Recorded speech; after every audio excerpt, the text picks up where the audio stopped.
Prince Harry relished fitting in with his fellow soldiers during the happiest times of his life, the decade he spent in the army, according to royal experts.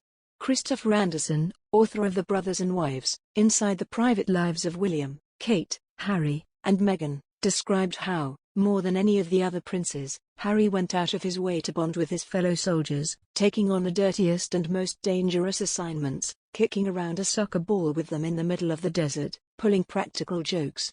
This was because, he added, he always wanted to be treated like just one of the guys, and he got his wish. It's obvious everything gone wrong when he came to the US to have a pro-life as Meghan wishes. Everything he's touched in his life turned into a mess.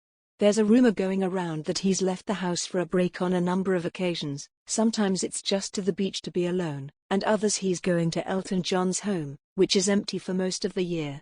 The poor guy just needs time to think. Harry is very exhausted, and it allegedly shows with the way he looks and how he carries himself.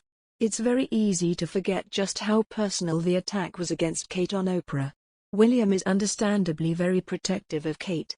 And let's not forget that Meghan directly accused Kate of making her cry rather than the other way around. She then accused Kate of briefing journalists against her or at least not clarifying the truth of the story. It's a very strong allegation to make publicly, the source said. However, it's obvious that this is just another way for the tabloid to pit Markle and Middleton against each other, even though they are simply rehashing old and unconfirmed stories. As for his wife, Markle seems to be doing a much better job in the United States. After all, this is her home and this is where she grew up.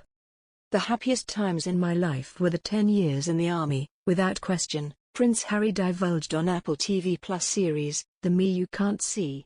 He said, because I got to wear the same uniform as everybody else. I had to do all the same training as everybody else. I started from the bottom up like everybody else. In Harry, a biography of the Prince Mississippi, Levin wrote, he called his fellow cadets really good guys who treated him normally and always give him support if some rubbish comes up in the papers.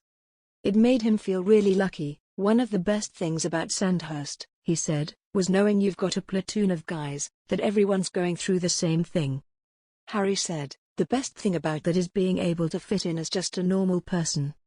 Royal historian Leslie Carroll, author of American Princess, The Love Story of Meghan Markle and Prince Harry, talked of how the military's attitude towards effort as equating to success appealed to Harry, who enjoyed shedding his royal privilege in the years he served. He said, to Harry, the modern British military was a democratic institution in the first place, where promotion was based on merit.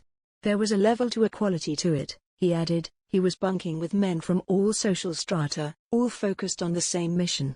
It was vital to him to be just Harry Wales, one of the lads, comrades in arms, all in it together, in the same gritty circumstances, eating the same shitty food. Treasuring the experiences of normal life may have been a trait his mother, Diana, Princess of Wales, worked hard to instill in him. Diana may have had many faults, but a lack of empathy wasn't one of them. She wanted her sons to grow up knowing what the real world was like, says Mr. Anderson. That meant trips to McDonald's, amusement parks, go-kart tracks, and the movies. Princess Diana then, in sharp contrast to their royal cousins, she made the princes wait in line with everybody else. Mr. Carroll agreed, recounting, Diana gave Harry and William pocket change so they would understand how normal people lived. This was because Charles never gave the boys money and didn't understand why they needed it.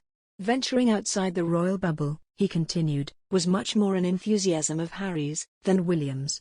Mr. Carroll added, Harry seems to have internalized the democratic nature, and the excitement, of being able to mingle with everyone else. Speaking candidly to Angela Levin, Prince Harry noted, my mother took a huge part in showing me an ordinary life, including taking me and my brother to see homeless people. Thank goodness I'm not completely cut off from reality.